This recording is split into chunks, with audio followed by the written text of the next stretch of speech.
alone. Relax, take it easy, for there is nothing that we can. Relax, take it easy, blame it on me, I blame it on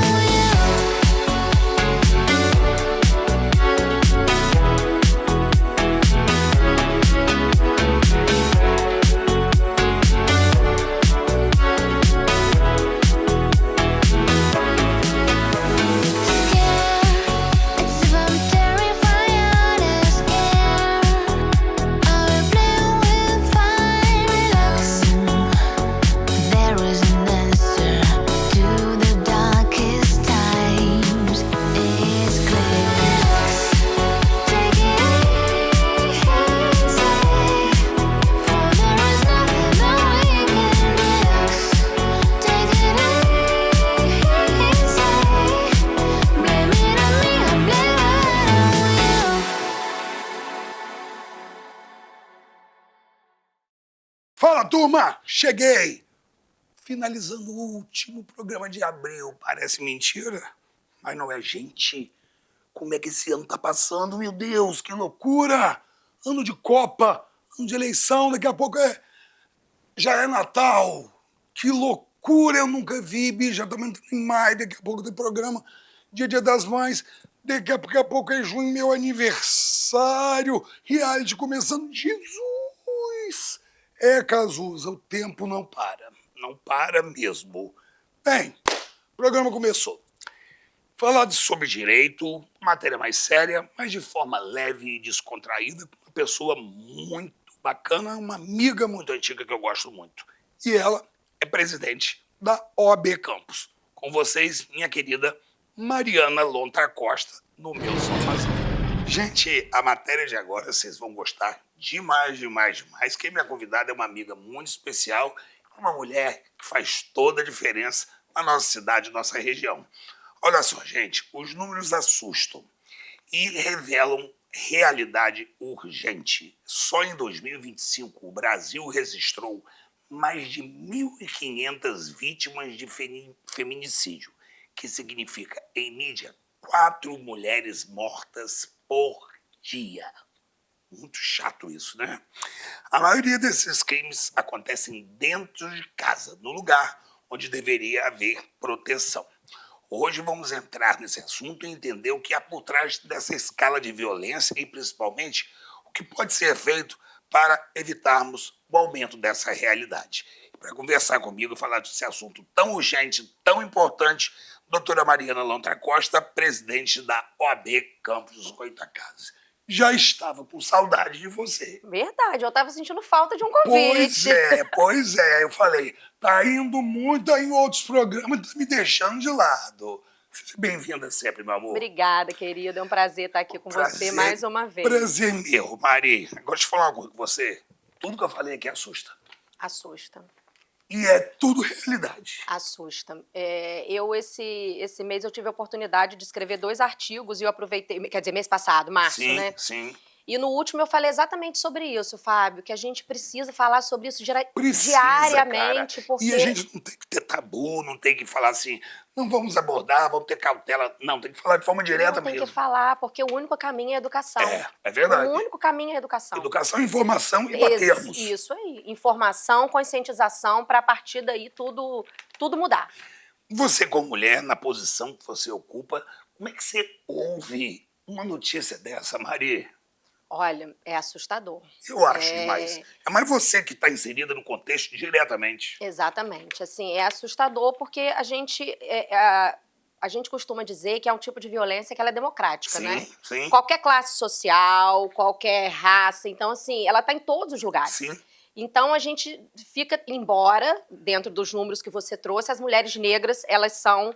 em maioria. Exatamente. Uhum. Mas, independente disso, isso afeta a todos. Então, cada notícia que a gente vê é mais uma que a gente perde. Engraçado, a gente vê, tratando as redes sociais de forma tão abrangente todos os dias, a gente vê temas que abordam esse tipo de assunto em novelas, em programas de televisão, em revistas eletrônicas, e a gente vê um aumento desse é de deixar a gente completamente espantado a cada dia que passa. Então, eu, na verdade, eu tenho a dúvida que eu fico é a seguinte: eu acho que hoje as mulheres conseguem denunciar mais. É claro que o feminicídio é quando não deu tempo, né? Ou, eventualmente, ela já pode ter tido uma medida protetiva, ou pode até estar com uma medida Sim, protetiva, ou já pode ter feito algum registro de ocorrência com relação a algum crime anterior. Mas eu acho que hoje, justamente por esse movimento que vem sendo feito, da gente levar essa informação, as mulheres estão se conscientizando e elas estão mais encorajadas. É isso que eu ia falar com você. Eu sinto, Mariana, que a resistência diminuiu um pouco. Exato, porque assim, e é um crime que, por exemplo, quando você desabafa, quando você ainda tem a oportunidade de desabafar com uma amiga, aquela amiga, de certa forma, ela te cobra uma postura. Claro. Então assim, pô, você reclamou dele comigo mês passado, mas você continua com ele. Exato. E, na verdade, essa mulher, ela precisa de acolhimento, porque é tudo muito difícil, né? Lida com relações muito íntimas, com relações de afeto. E isso a gente considerando o feminicídio relacionado diretamente à violência doméstica, que também é a maioria. Sim. Né? Como você falou, os crimes dentro de casa. Claro que a gente sabe que existem os outros, Agora, a misoginia, mas... Mariana, deixa eu falar uma coisa com você. O Brasil tem leis muito importantes, que a gente sabe que a Maria da Penha é a mais popular, que mesmo assim os casos continuam crescendo. Por quê, hein? Você acha que ainda existe resistência? Eu acho que tudo faz parte de um avanço, né? Eu estava fazendo uma reflexão esses dias numa palestra que eu fui convidada, e o tema era os desafios da mulher no cargo de liderança e tal. E aí eu fiz uma reflexão, falei, gente, até pouco tempo a gente não podia nem votar. Agora a gente já pode concorrer a uma eleição. Então, ou você! Não é? Então, assim, infelizmente as coisas caminham a passos lentos. Verdade. Mas se a gente olhar para trás, a gente conseguiu avançar um pouco. Então, assim, além da Maria da Penha, tem a lei do feminicídio, né? Teve essa lei recente aprovada no Senado agora também, que está aguardando. Como é que você está vendo votada. Como é que você está vendo esse lance em Campos? Olha, eu acho, assim, eu confesso que eu não tenho assim, os números exatos em Campos. Sim, mas de um modo geral. De um modo geral, o que a gente acompanha é que a DEAN, ela tem sido extremamente atuante. A gente vê ali... Muito bom. Então, a gente tem acesso a essas informações até pela mídia mesmo, sobre os casos e sobre as prisões por descumprimento e uma série de coisas. E eu acho que Campos está dentro do retrato da realidade do Brasil inteiro. É um recorte do que acontece no país. Exatamente. Agora me diz uma coisa, muitos casos são precedidos de agressões e ameaças, inclusive, tá? Que eu acho que, inclusive, falha até na denúncia. Como é que você vê isso aí em relação ao sistema? É exatamente isso que a gente fala. Por exemplo, a gente precisa levar essa informação, porque às vezes quando a gente conversa com uma mulher, a Lei Maria da Penha, por exemplo, ela tem ali 5 tipos de violência. E às vezes a violência física é mais fácil da gente identificar. Claro. Mas a violência psicológica, a violência patrimonial, até a violência sexual, que muitas vezes a mulher casada ela tem dificuldade de entender que ela está sofrendo uma violência sexual dentro do casamento, às vezes ela não entende. Exemplo desse caso daquele estupro coletivo que houve no Rio, que a menina mandou mensagem pro irmão lá. Eu acho que eu fui estuprada. Eu acho. Assim, ela estava tão chocada, aquilo é tão... Não acreditava. Que você não acredita. Você fala assim, como é que eu vou passar por uma situação dessa, entendeu? Exatamente. Então, eu acho que tem esse primeiro passo de você entender que você sofre uma violência e a partir do momento que você entendeu que você sofre essa violência, você conseguir dar esse passo de agir. E aí entram infinitos fatores, outras né, Fábio? questões, Exatamente. outras questões. Mari, especialistas apontam que os números podem ser ainda maiores por causa da subnotificação. É uma realidade isso aí mesmo? Ah, sem dúvida. Sem dúvida, principalmente nos locais mais distantes, né? Assim, se a gente pega interior, acho que de vários lugares, eu acho que é muito difícil. E dependendo do local, por exemplo, assim, se a gente pega comunidades, regiões onde o tráfico domina, eles não querem polícia lá de jeito nenhum. Exatamente. Então, essa mulher, ela vai ter que sair dali. Se ela for fazer alguma coisa, tomar alguma atitude, ela vai sair. Fica com receio. Eles não querem patrulha rodando, não querem patrulha Maria da Penha, não querem nada disso. Ó, pessoal, mesmo com medidas protetivas, ainda vemos mulheres sendo assassinadas. O que precisa, Mariana, mudar para que essas medidas sejam realmente eficazes, hein? Eu acho que a gente tem que realmente, como eu falei antes, Fábio, eu acho que o processo é educacional, é educar filhos e filhas, a gente ter um compromisso enquanto sociedade para que a gente realmente consiga avançar. Então, aquela coisa assim, era muito comum, né? Filho é educado de uma forma, a filha é educada de outra. Isso não cabe mais. Então, a menina precisa entender que ela não pode aceitar nada menos do que respeito, Claro. e o menino tem que saber que não é não. Durante o mês de março, eu fiz durante o meu programa um quadro chamado Põe na Roda, que foi muito interessante, onde só mulheres participaram. Então eu colocava uma roda de uma bacia cheia de perguntas aleatórias e elas cheiravam. Uma coisa que me chamou a atenção, que isso veio aqui agora, fugi até da pauta, mas veio aqui agora que eu queria muito seu parecer, foi a forma de educar meninos, educar filhos. Isso é muito importante para o homem do amanhã. Sem dúvida. Até porque o que acontece? A gente tem aquela tendência, é o que eu falo, o exemplo arrasta, né? Sim, sim. Então, se a gente... aí a gente tem que entrar naquela educação. Se o menino vê aquela cena, ele está Exato. acostumado com aquilo, Exato. de alguma forma, e aí eu já os psicólogos é que vão isso, dizer melhor. Exatamente. Mas aquilo, de certa forma, assim, se meu pai faz isso com a minha mãe, em tese ali existe o amor. Sim, se ele faz isso sim. comigo, com a minha irmã e tal, É aquilo... normal eu fazer também. E você vai repetindo aquilo.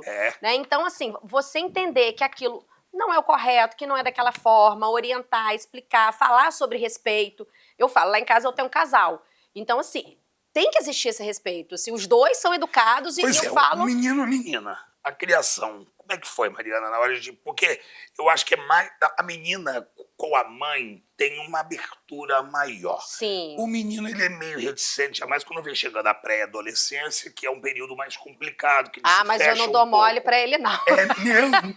General, adorei. É mesmo. Não, a gente conversa sobre isso. Tem que conversar. Sobre isso O abertamente. diálogo tem que existir, cara. Abertamente, explicando sobre respeito, sobre Inclusive o o que pode acontecer. Exatamente, entendeu? Isso, E aí é a gente isso. sempre coloca, porque quando a gente tem alguém nosso envolvido, por exemplo, se alguém fizesse isso com a sua irmã, Claro. você ia gostar?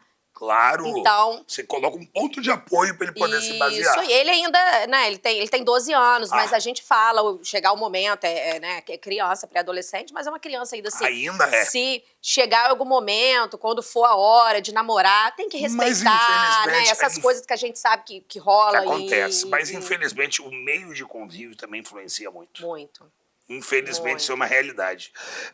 Mariana, até que ponto o machismo estrutural e a cultura de posse contribuem para o crescimento desses crimes? Contribui para tudo. Da mesma forma que eu mencionei agora que a gente não tinha o direito ao voto, se a gente pega um pouco lá atrás também, os casamentos, eles aconteciam como? Os casais, eles não tinham opção de escolha. Aquilo era uma questão puramente patrimonial, o pai da noiva dava o dote pro pai pro noivo, para que ele administrasse aquele patrimônio. Então, até no Código Civil de 1916, a mulher sequer ela tinha direito a administrar os bens dela. Ela era considerada relativamente incapaz. Incapaz. E tudo isso com relação ao patriarcado. Esse machismo estrutural que a gente fala, com toda essa situação, e eu acho que isso contribui até hoje para um analfabetismo financeiro da mulher, ainda que ela tenha uma independência financeira. Mesmo assim existe uma Vide lacuna. o caso aí da Ana Hickman, que ficou Exato, super famoso. Exato. Totalmente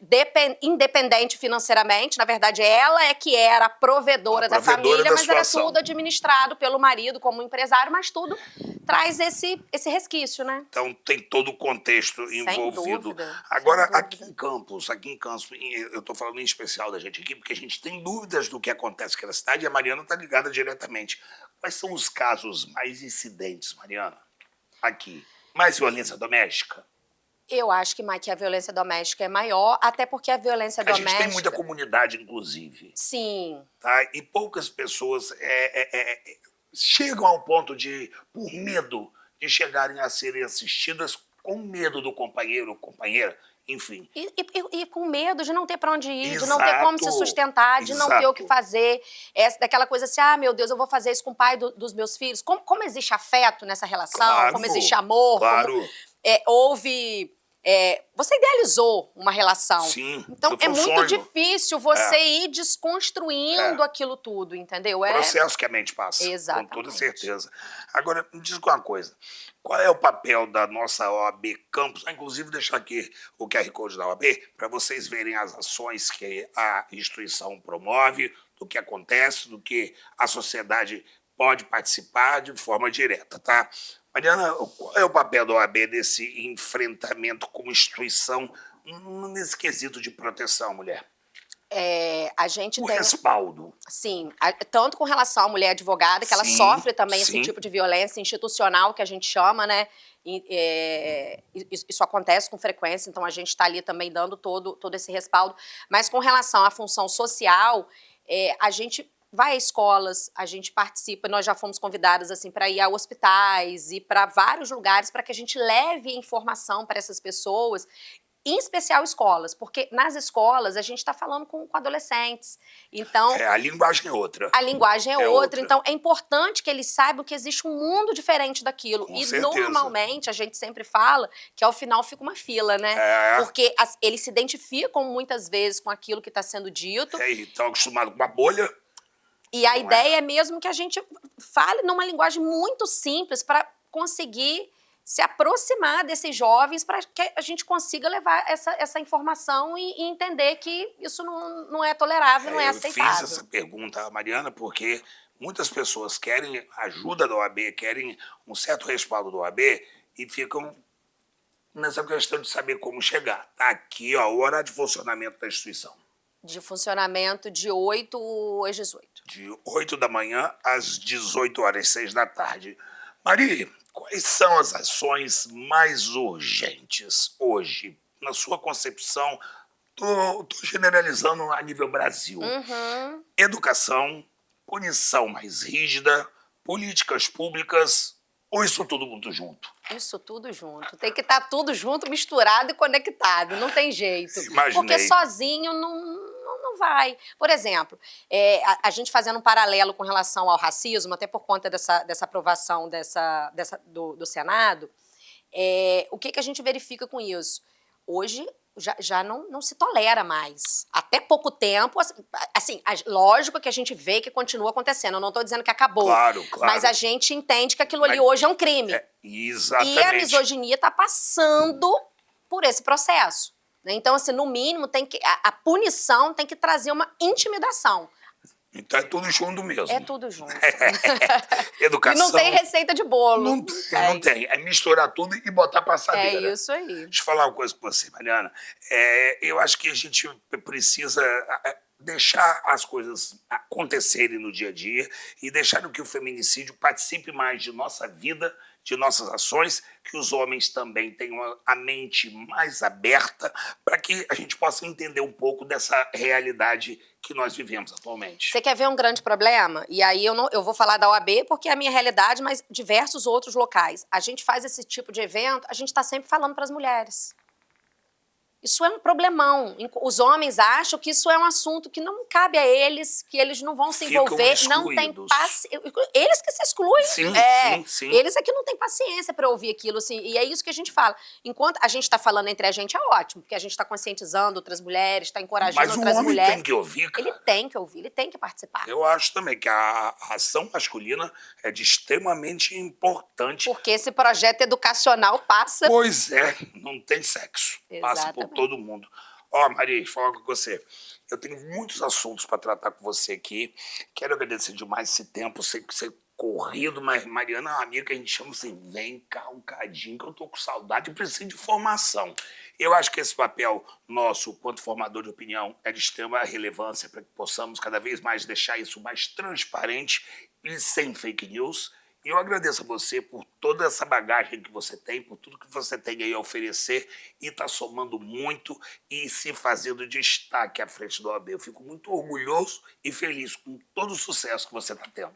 Querido, muito obrigada pelo carinho de sempre. Eu acho que é exatamente isso que você falou. Acho que a mídia também tem um papel muito relevante em tudo isso, porque ela transporta, ela é a ponte dessa informação. Com toda então, certeza. Parabéns pelo trabalho, pela sua sensibilidade por tratar desse assunto. Muito obrigado. Pessoal, o negócio é o seguinte, por trás de cada número existe uma história interrompida, uma família destruída, uma sociedade que ainda precisa evoluir. Falar sobre feminicídio é urgente, combater mais ainda. E por isso aqui, a doutora Mariana Lontra Costa teve esse papo nota 1000 comigo e em breve ela volta, tá? Por favor, mais informação e menos fake news. Valeu? Eu tenho uma dica para falar para vocês antes de terminar esse bloco. Turma, Olha só, minha coluna já está em todas as bancas para você curtir a edição impressa do nosso J3 News, tá joia? Lembrando para vocês que dia 20 de junho tem a festa mais bonita da cidade, o Arraiá J3 Solidário, no casarão lindo Vila Maria. Então, esperem, fiquem ligados na nossa edição impressa, do nosso online, nossas redes sociais, para ver as atrações, para ver o que vai rolar, para participar dessa festa linda, cheia de gente bonita e, acima de tudo, com gestos de solidariedade, ajudar quem mais precisa. A gente se diverte e ajuda. Isso é o mais bacana que o J3 realiza com primor, com toda certeza. Show de bola? Próximo bloco eu volto, hein? Fica comigo. Se sair daí, eu brigo. I'm